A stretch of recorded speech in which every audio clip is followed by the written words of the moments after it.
The Duke of Sussex is taking legal action against the government to allow him to pay for Metropolitan Police security for him and his family when they visit the UK.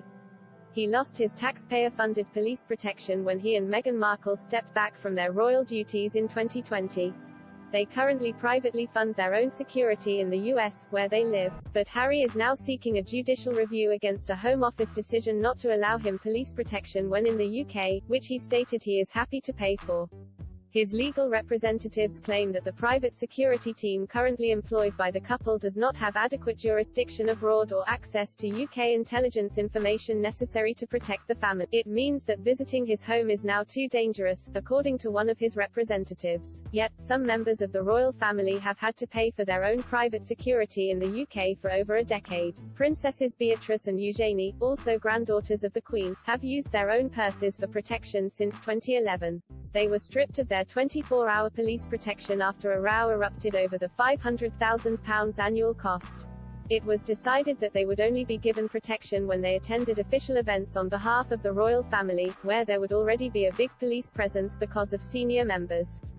Prince Andrew was incensed about the decision, and fought ferociously for the protection officers to stay.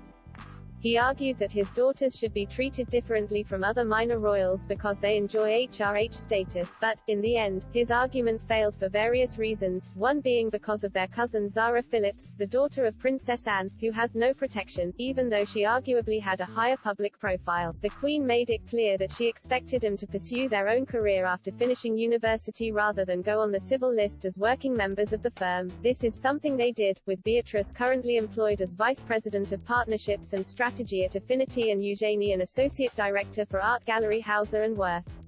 The funding row reached its zenith after Eugenie is said to have racked up a £100,000 security bill during her gap year, while she paid for the hotels and travelling itself. The massive security bill, including overtime, was funded by the taxpayer. Richard Kay, a veteran royal author, speaking during Channel 5's documentary Beatrice and Eugenie, Pampered Princesses, commented on the debacle, and said, "She was sort of flitting from country to country as most middle-class young people do who take gap years. But, of course, she was accompanied by police bodyguards. That meant that we the taxpayers were paying for policemen to accompany her to the fleshpots of the world." Charles reportedly stepped in to control the spending, the future monarch being keen on relieving the burden of the family on the taxpayer. Beatrice and Eugenie have since paid for their own security for outings not related to official royal events. Many have since commented on Harry's request to have access to Met Police protection, drawing parallels with his situation and the princess. Rafe Hadel-Manku, a royal commentator, this week appeared on GB News and suggested the Duke should copy his cousins and use a private security firm based in the UK. He said, "They hire ex-royal protection officers who are extremely skilled and have a lot of history in this area, and they've also got security clearance in the royal palaces. The only thing is that they don't have is a firearm, which is quite understandable. And if Prince Harry speaks very nicely to Beatrice and Eugenie, maybe he can borrow their protection officers when HES in the country. And of course, we're only talking about the occasions when HES not in royal surroundings, because if Harry's over here, visiting his family, you will, of course, get the same protection that they're getting by virtue of being in the same area."